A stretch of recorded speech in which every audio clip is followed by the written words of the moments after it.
You think the other guy was short?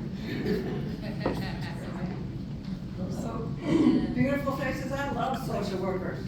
Woo! So happy to see you here. Welcome.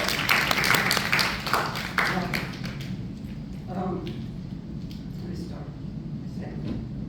Decolonization requires acknowledging that your needs and desires should never come at the expense of another's life energy.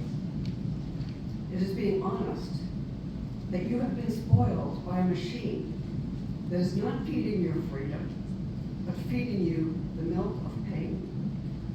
I never read what he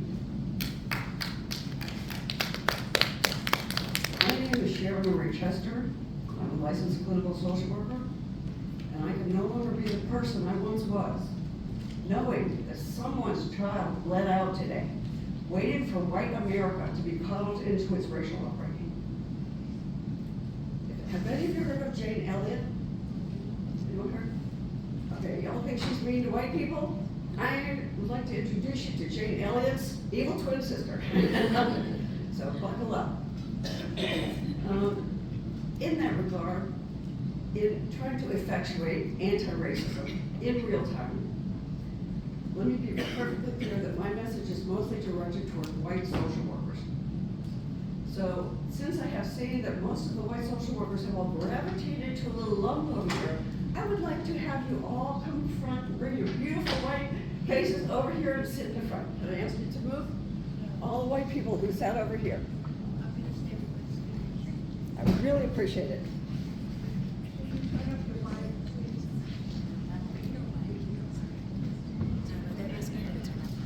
I don't. Okay. Thank you. Those who have Sharon, can you move a little closer to your mic? Can you move a little closer to your mic? I think they're having trouble hearing you in the back. This presentation is an abbreviated social worker's guide to anti-racism.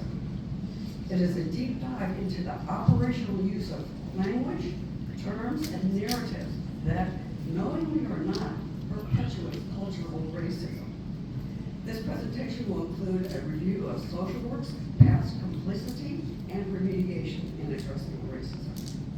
We will discuss constructs for changing culture, as well as NASW's stance on the unique positionality and responsibility of social workers. Okay. Is that better?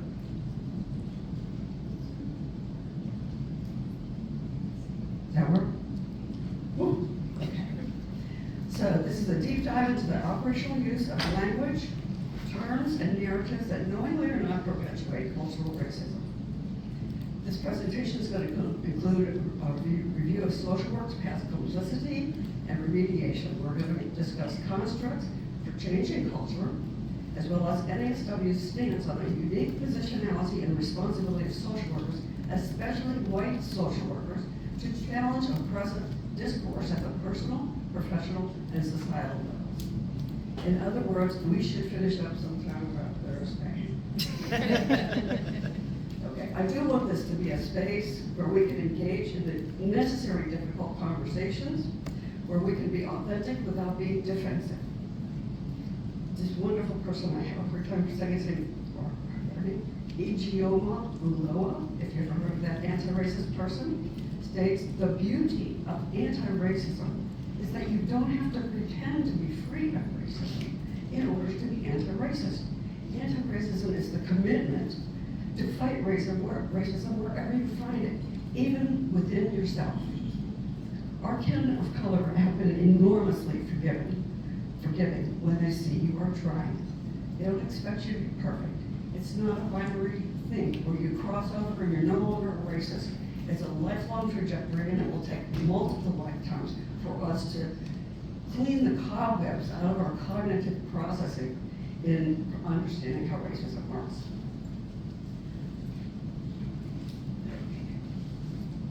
This country, as you're very well aware, is currently in a moral political crisis as we are watching in real time the toxicity of this oppressive political climate infiltrate and upheave every aspect of our society, especially now as was brought up about the Latino community. What will be our response? Social work is the singular industry founded on anti-oppressive practice. It is our place to step up. This presentation outlines the roles, responsibilities, and opportunities of social workers in addressing oppressive actions, practices, and attitudes, and conducting the necessary, as I said, difficult conversations. While my focus here today is specifically anti-racism, it is important to note that all forms of oppression are interrelated.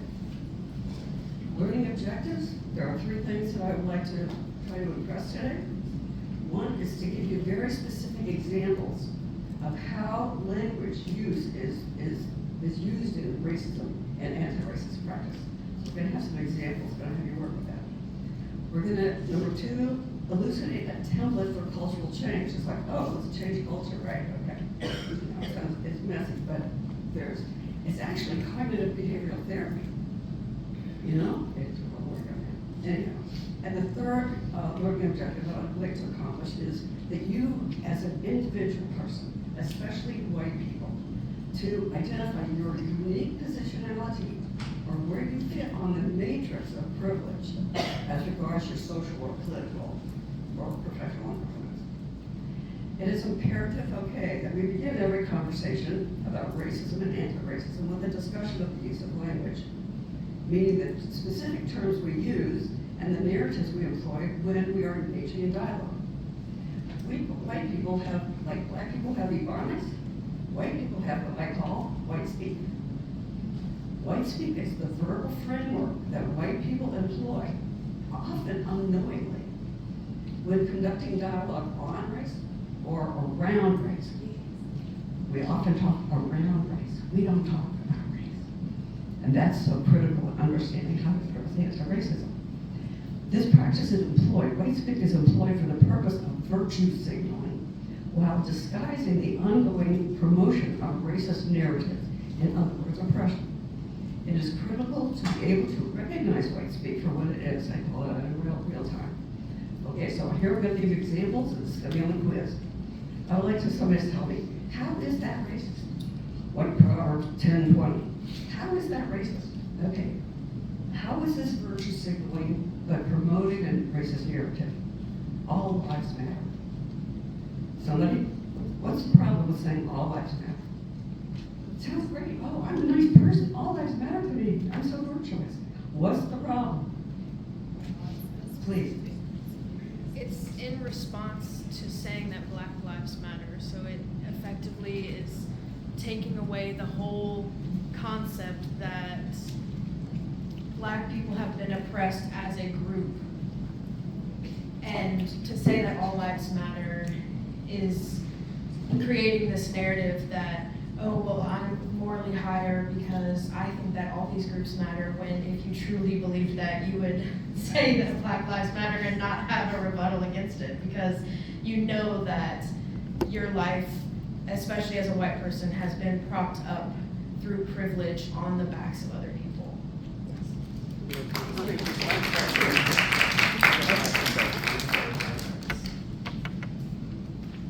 I don't know if you can hear me on this, but one example that I can give of that is I had a Black Lives Matter sign on my office property, and some jerk in the neighborhood who still trolls me came and YouTubed himself ripping up my Black Lives Matter sign and saying, we're going to teach this B word, all lives matter. I go, Eddie, if all lives matter, why are you ripping up the black ones? Okay? You gotta get some black guys in this game, I'll tell you that. Yeah. Okay, somebody else go? Yes? All lives matter sounds like I don't see any color. And if you don't see any color, then you don't see me, you don't see Racism. You don't, yeah. So it just sounds like the same thing, and all of the things that's affecting those populations, you don't see it either.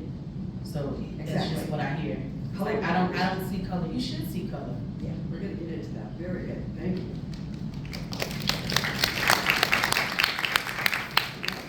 Okay, what's wrong with this one?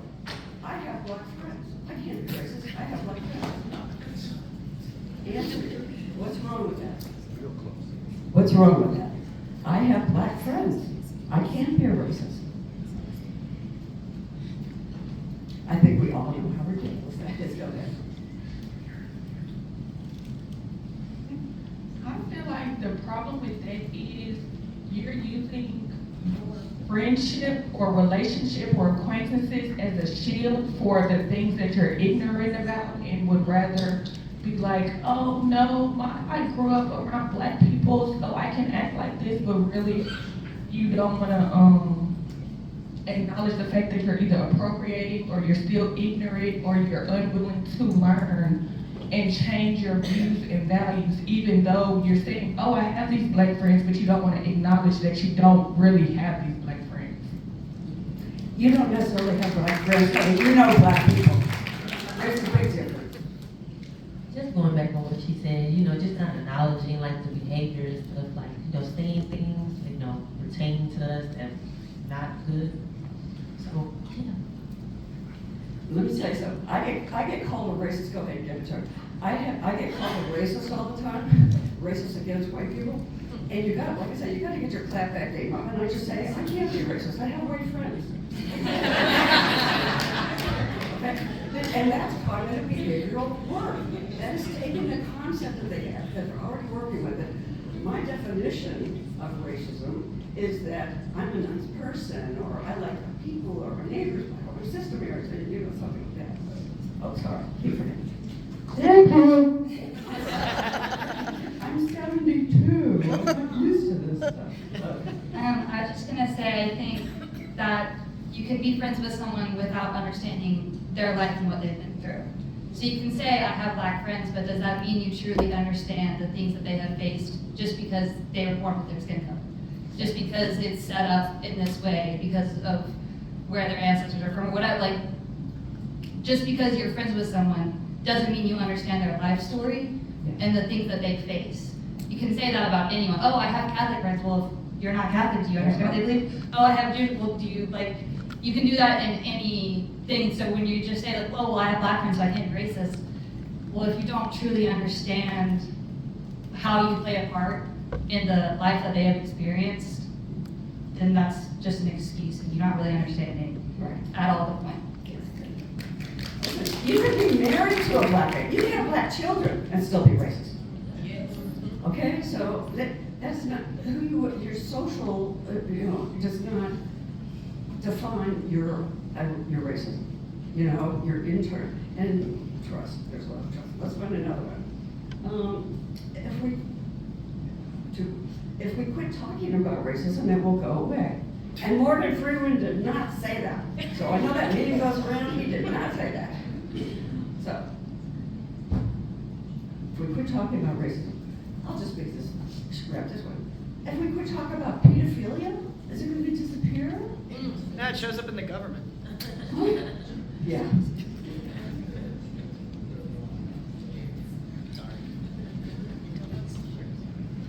Good afternoon, everybody.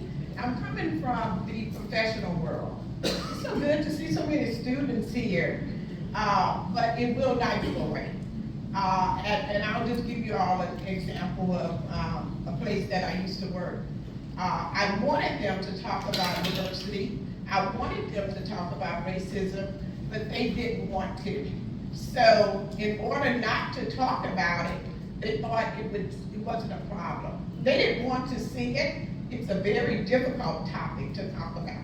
It's a very difficult topic to the point that people actually see themselves. And as social workers, we really need to know where we stand when it comes to racism. Because where we stand, it flows out to the population that we serve. And so that's so very important. I'm so glad we're having this topic. So I'm hoping that the students here will be able to see that this is extremely important. And we will encounter ethical dilemmas in our workplaces because of this. Because there are leaderships that do not want to even hear the word racism when you can see it clearly in our face.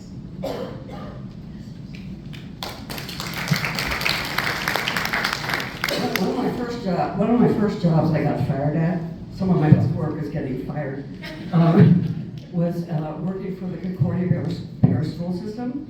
And that was like the rape of my racial ignorance. I had no idea the level of racism that was going on in this country. And I got hired to develop programs, have this for later on, but it took me 3 years to get fired. But they did not want to hear the word racism. And when I said racism, 4 days after that I was fired. They did not want me. Now I was just telling my friend here that that person, it got to be a huge community fight, and the head of the school board who fired me eventually actually got fired, or she got fired. Because of her racist, obvious that I was able to document, she is now, went on to be hired by the State Board of Education. Of course. That's our work. Yes, go ahead. I think it's very important that it's very important talking about things that we feel uncomfortable talking about.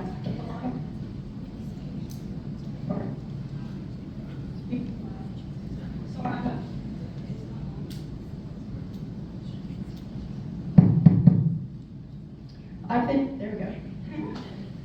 I think having uncomfortable conversations, especially in this day and age, is very important. I think we sweep a lot of things under the rug and we pretend things don't happen, and eventually they blow up and they get worse, and problems just manifest because we try to ignore it and it doesn't go away. It just keeps manifesting and getting into a bigger problem. And a lot of people build those emotions up if you ignore it as well. So if you're ignoring something that affects you, then it's going to affect the people around you as well. It's like an infection. It's not going to go away. It has to be treated. Yes. Let me ask you one last one on this for a bit of a discussion. You need to respect the flag. What was that about? You need to respect the flag. So in middle school, I actually got in trouble because I stopped saying the national anthem. But I personally felt like, what is the point of us respecting something where me personally, as a black person, a black child growing up in predominantly white neighborhoods and stuff like that, why do I need to pay homage or respect something that wasn't even written for me? It's not even about me. Why do I need to sit up and acknowledge and glorify something that was put in place to help another demographic or help somebody else? So it's like you're telling me to respect a flag that wasn't even meant to help me. It was meant to help others, and even in that, it's not even helping them either. So why are we putting respect on something that does not need, well, I wouldn't say it doesn't need it, but something that isn't as, what's the word I'm looking for? Yes, isn't as serving as it should be or as it's held up to be. I agree. Thank you so much.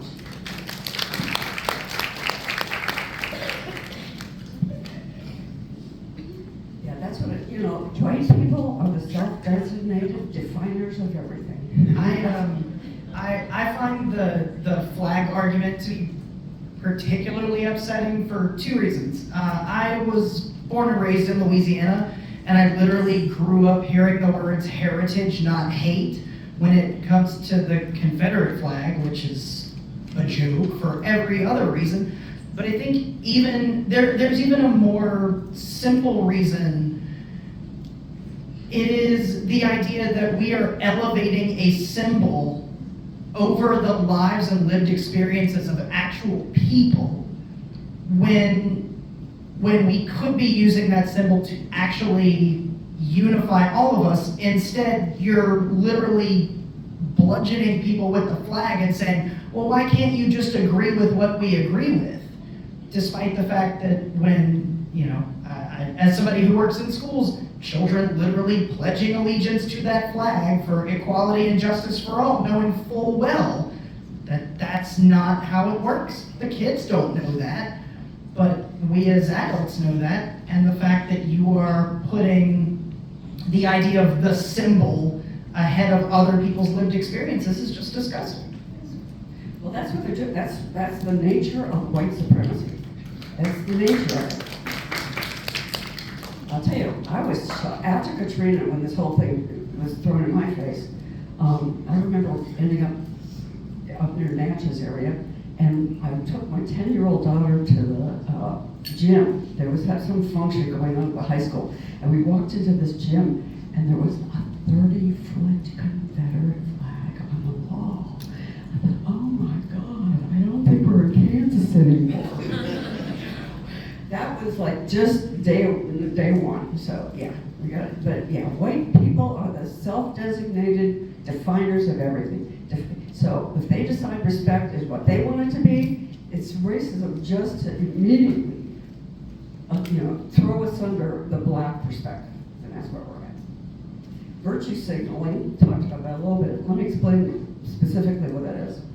Virtue signaling is the public expression of opinions or sentiments framed in such a way as to demonstrate my good character or my social conscience or the moral correctness of my position. That's what virtue signaling. That comes above the content of the conversations. The use of language informs culture, and culture informs the use of language. So it's critical that you understand WhiteSpeak, that you know how to call it out in real time, and that you don't engage in it. Okay, learning objective 2, changing culture. Okay, there's social workers Garcia and Schwest wrote a book, Social Work Practice for Social Justice from Cultural Competence to Anti-Oppression, stressing the point that we need to gravitate towards cultural competence as social workers. Within all social work is anti-oppressive practice. Anti-oppressive practice entails having an in-depth understanding of the challenges faced by the individual as they relate to the social conditions that created those challenges. Anti-oppressive practice means engaging in direct services is not enough. We must engage, as Justin said, in the intentional actions that dismantle systems that perpetuate oppression. This means going after policies, practices, and laws that perpetuate racism. And let me give you a great example of how laws or policies have this overarching racism issue going on. I moved to St. Bernard Parish, which in one of my NASW presentations I called the racist swamp, and somebody submitted a complaint. I said that right. People will be fragile, we'll just deal with that. The blood ordinance in St. Bernard Parish, after Hurricane Katrina, City Council came together to address this emergency situation. The first thing on the agenda, number 1, was how do we keep infiltrators out of the parish? You know who they mean by infiltrators. The ninth ward was right across the parish line. They did not want all those black people coming into St. Bernard Parish. You have to understand how St. Bernard Parish originated. St. Bernard Parish was completely born out of the white flight. When desegregation occurred, white people didn't want their kids going to school with those people's kids. They set up a new community in St. Bernard. So you have to get the context, okay? That's the context.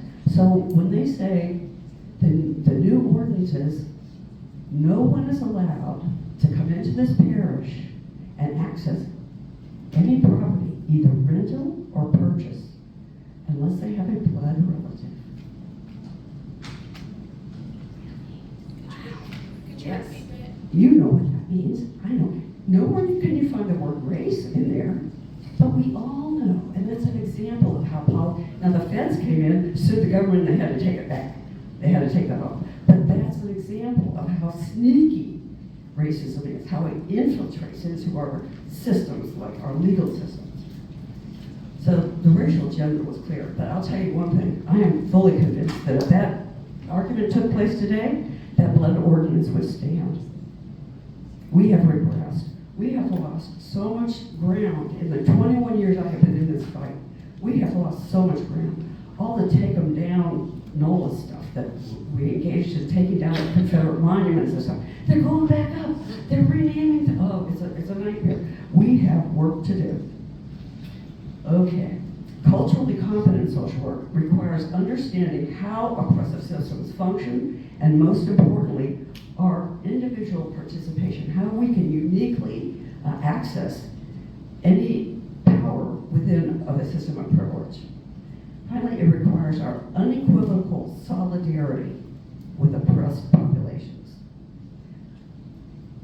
Solidarity, that's so huge. I don't like the word ally. Ally to me sounds like you're in a sidecar on a motorcycle, you know, you're along for the ride. No, you gotta be an accomplice. You gotta be in the dirt, you know, and especially if you're white. You gotta be in the front lines. When I go to these protests, I am in the front. I'm in the front of black people. I'm little, I got gray hair, you know, I'm white. You want a piece of me? Try me first.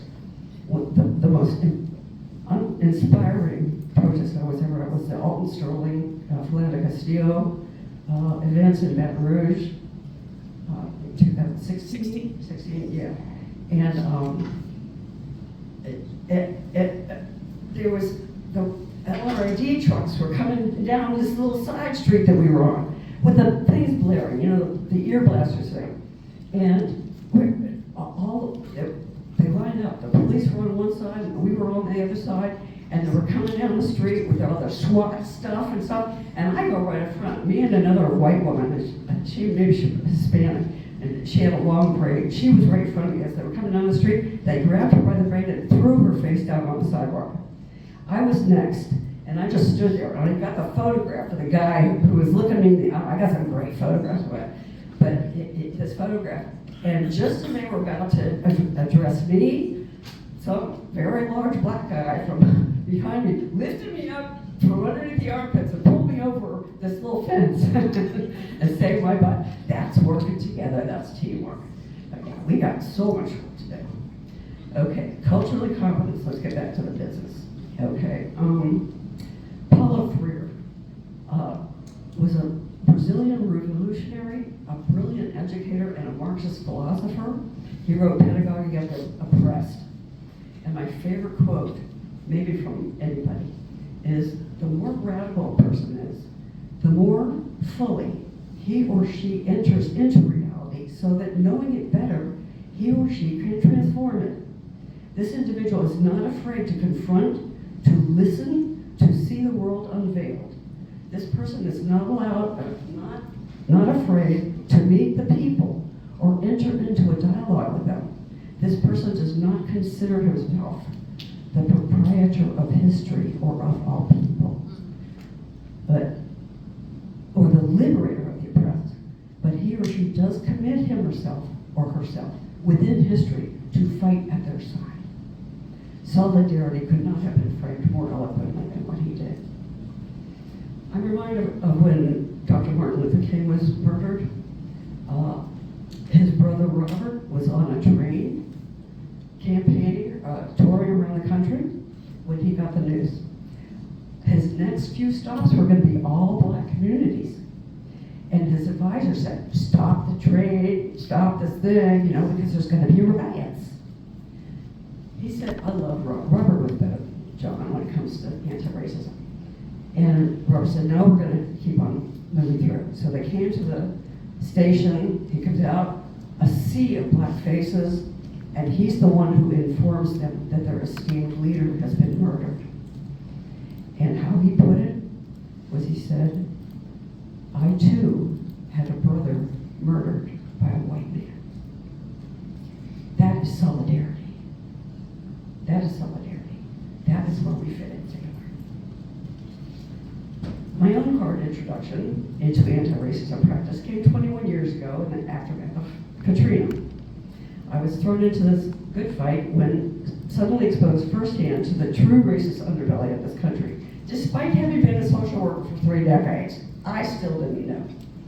Because I perceived racism to be a side item, like homelessness, poverty, unemployment. I did not realize that racism is sometimes the reason for people's homelessness, unemployment, and poverty.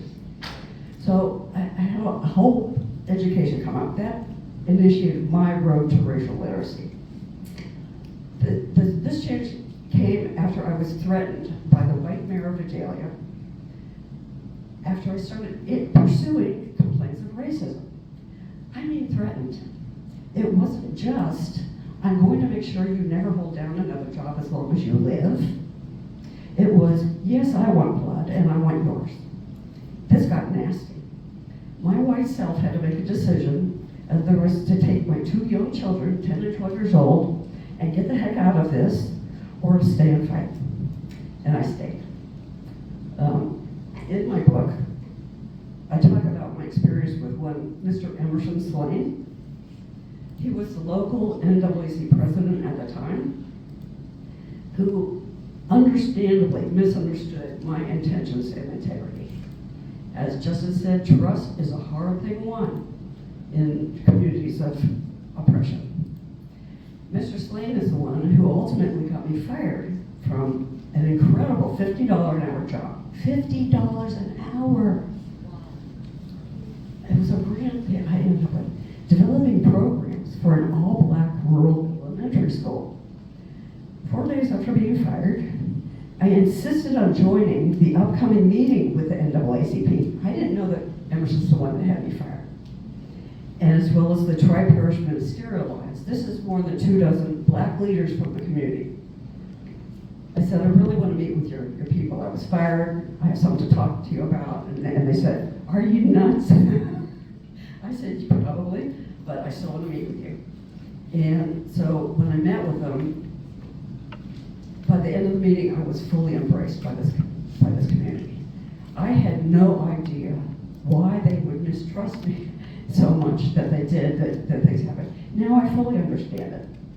I spent my next 3 years embedded in that community. I don't know if you heard of like the Gina 6, where the Michael Bell and the kids on the playground. I helped with the bus transportation. Al Jackson, or Al helped me.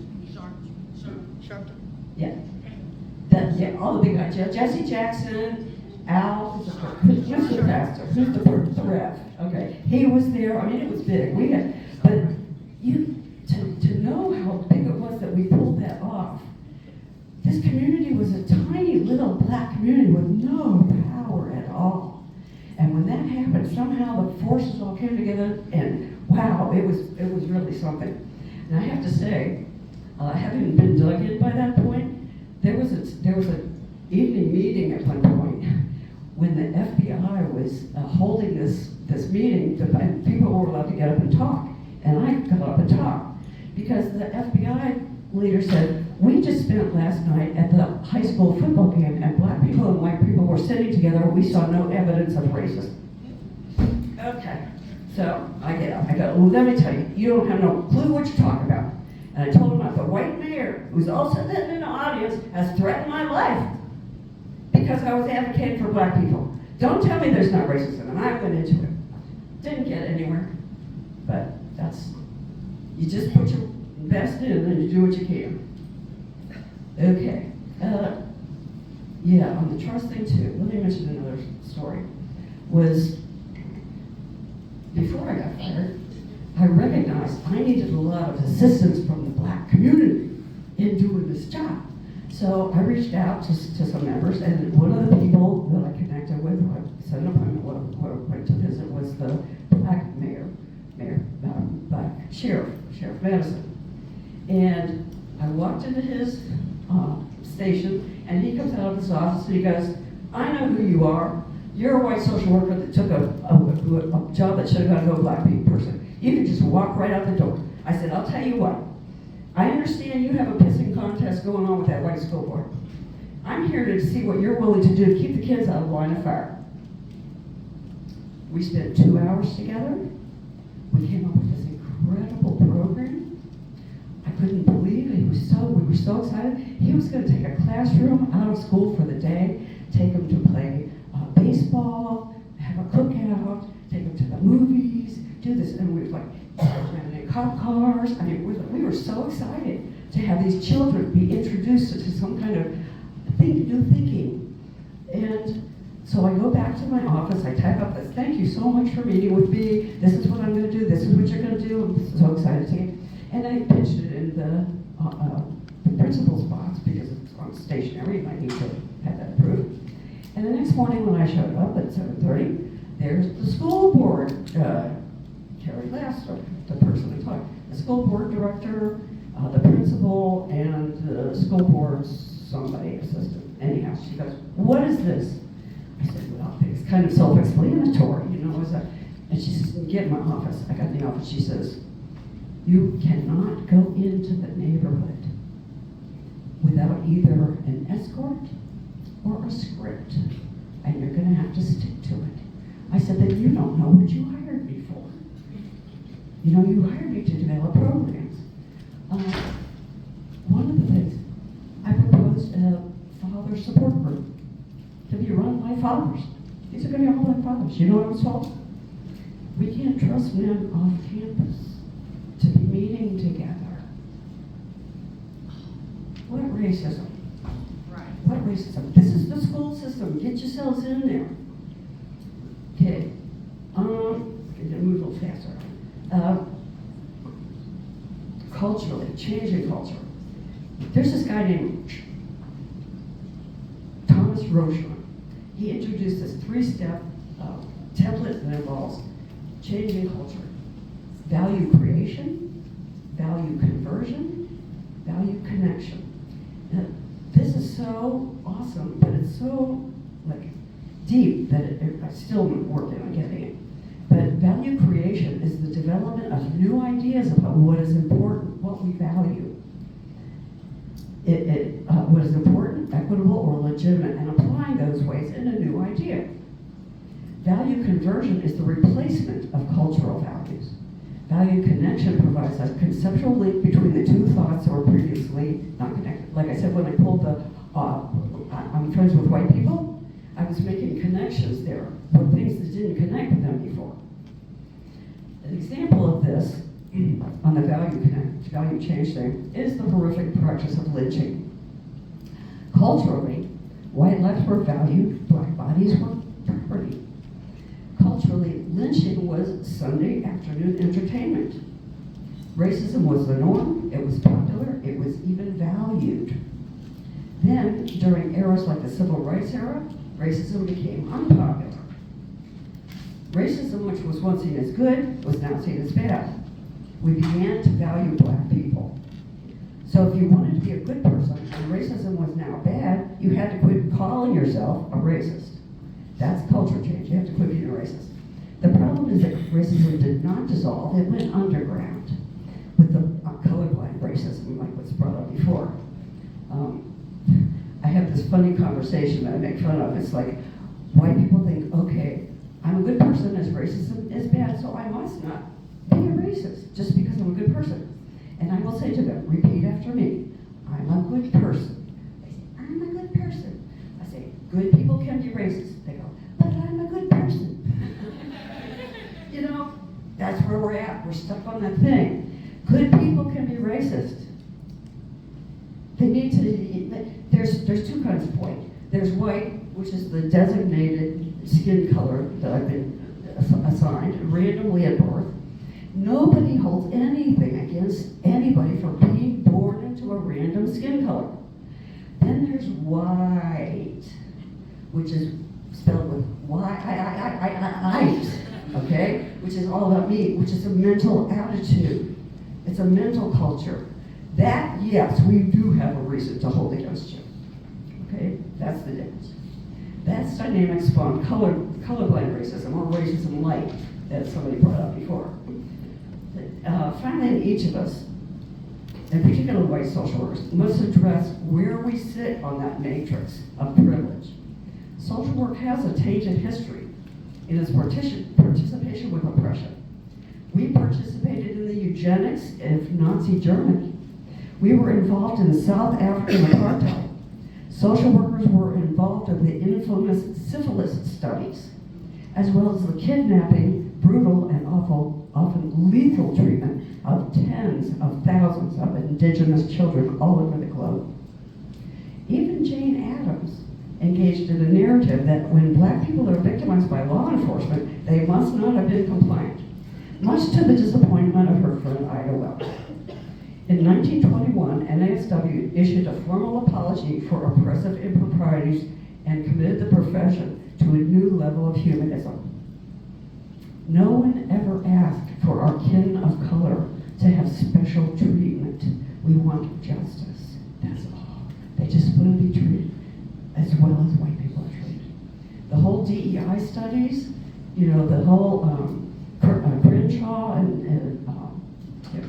they came up with us. It's like, how can you say I'm against diversity and keep a straight face? How can you say I'm against inclusion? We have a white supremacist running this government right now.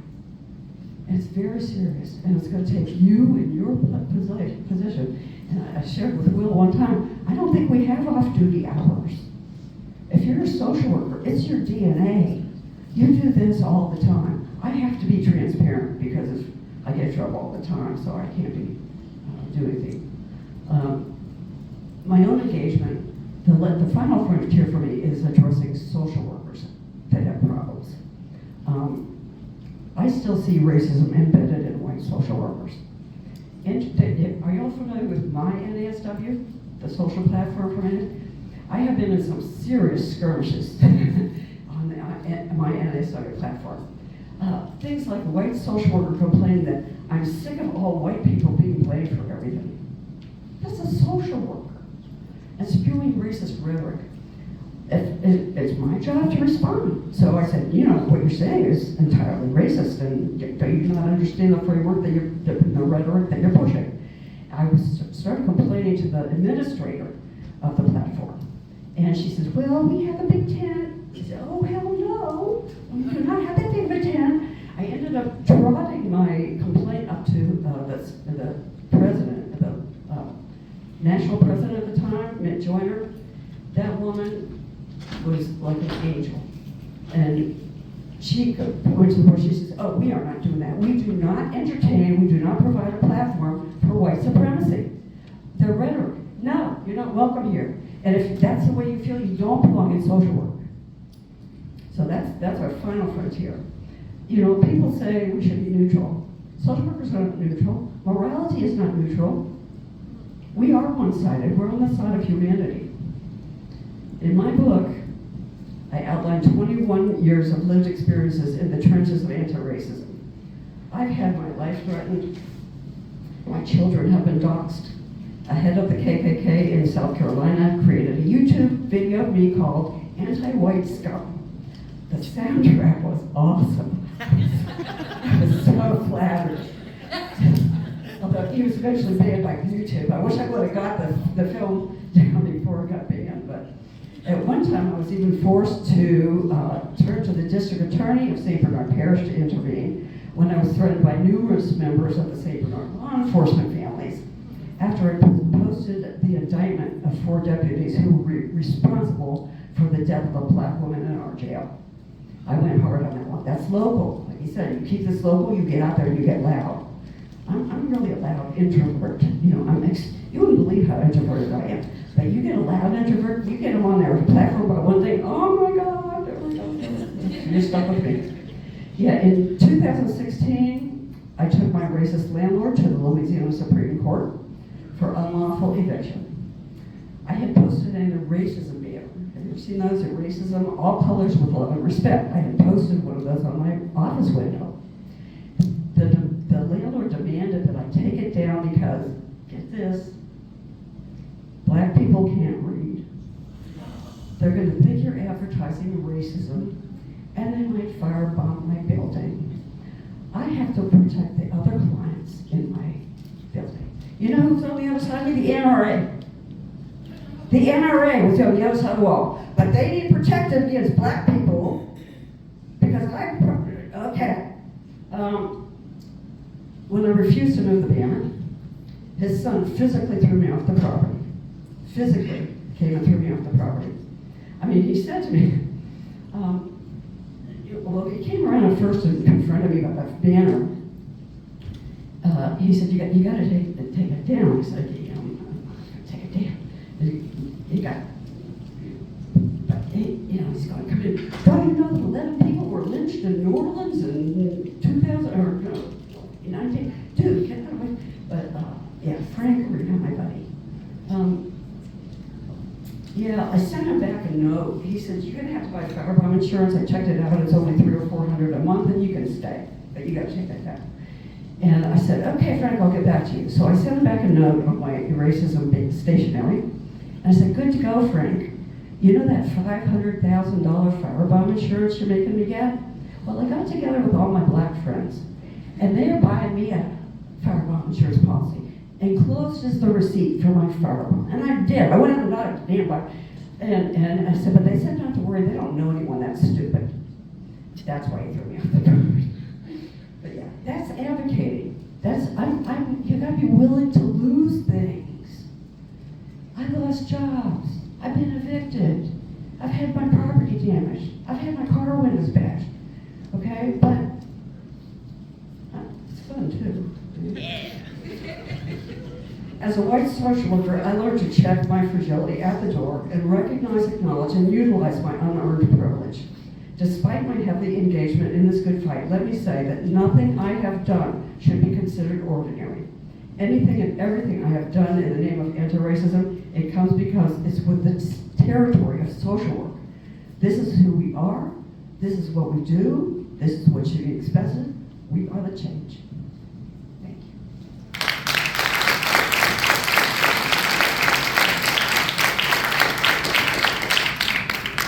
Anybody have questions? I do have a question, and I don't know if maybe this is for you, it might not be, it might be more for some of the people in the room, but I guess my question is, I understand the need to like address racism and all that, and it is important, but the one concern I've always had, because I've heard it before, is at what point do you cross the line from advocating for people that need help to speaking over them and having a white savior complex? Oh, I love it, thank you, because we need to be the message. We need to be about the message. We don't need to be making the message about us. White narcissism, we have to be, we go through stages when white people become woke about this whole thing.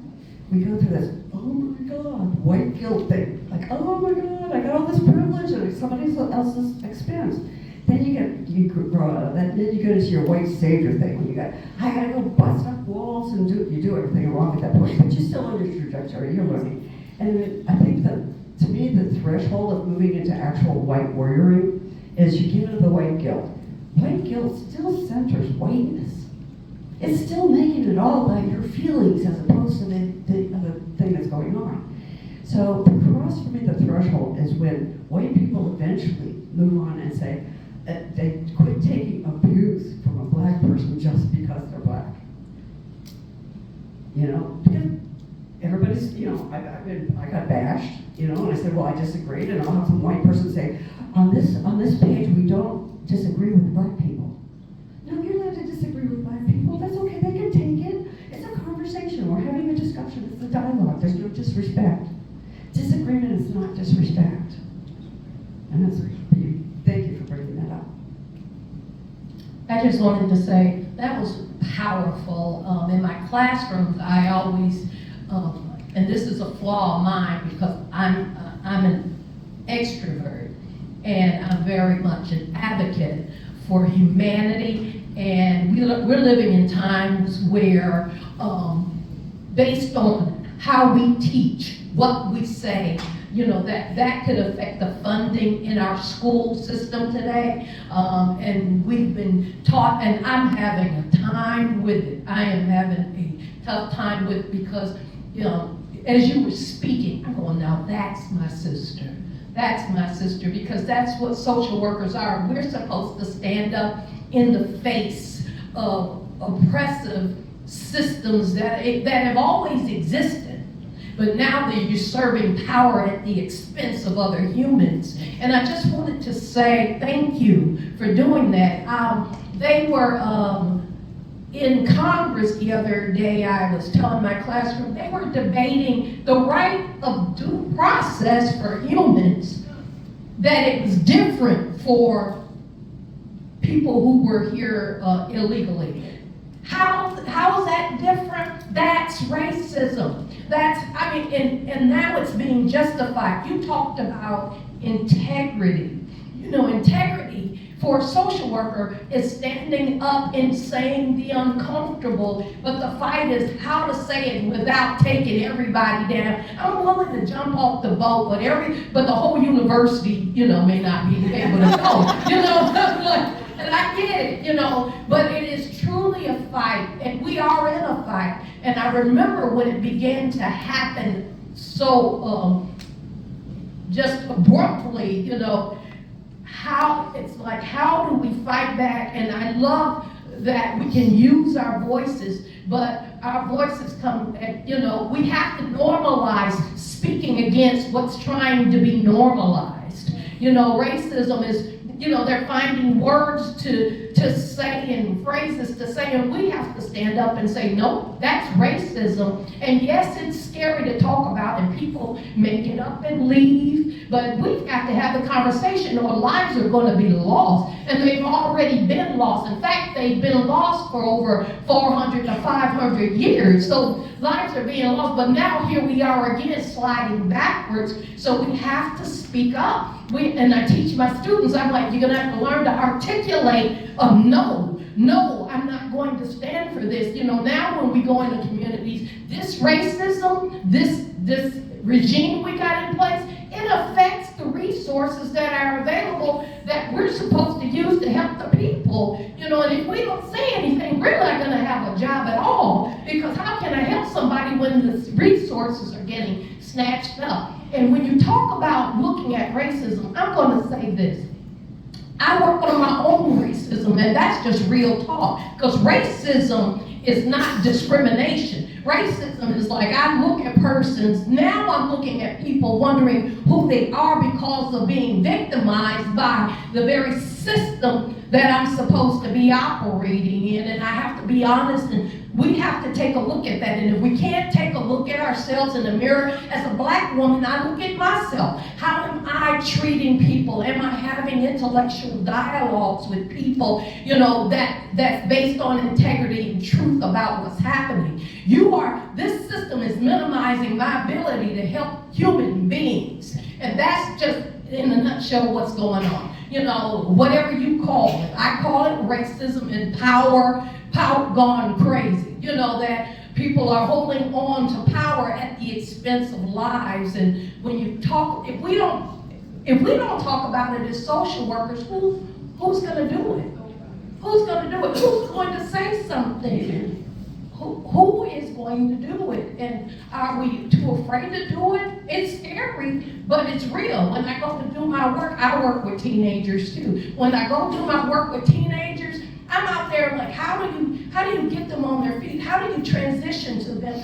Transition them from teenage to adult life. How do you educate them in subpar educational systems, or where they've been labeled and they can't take the GRE and the other tests that they need to take to get to college because they were in a school system that did not supply the resources for them to compete on even a national level, no less global, while other teachers are talking about we want to prepare our students for global careers. We're trying to just get ours out the door of our high schools. I teach at Grambling. I'm still teaching how to write a paper, how to write, and then people want to insult these students for not knowing how to write a basic paper, but they came out of school systems where the resources weren't available to teach, to get these skills. So these are some things that are being impacted by conversation that we are afraid to have. And I just want to thank you for having the conversation and really encouraging our big mouths, my big mouth, to go ahead and speak up.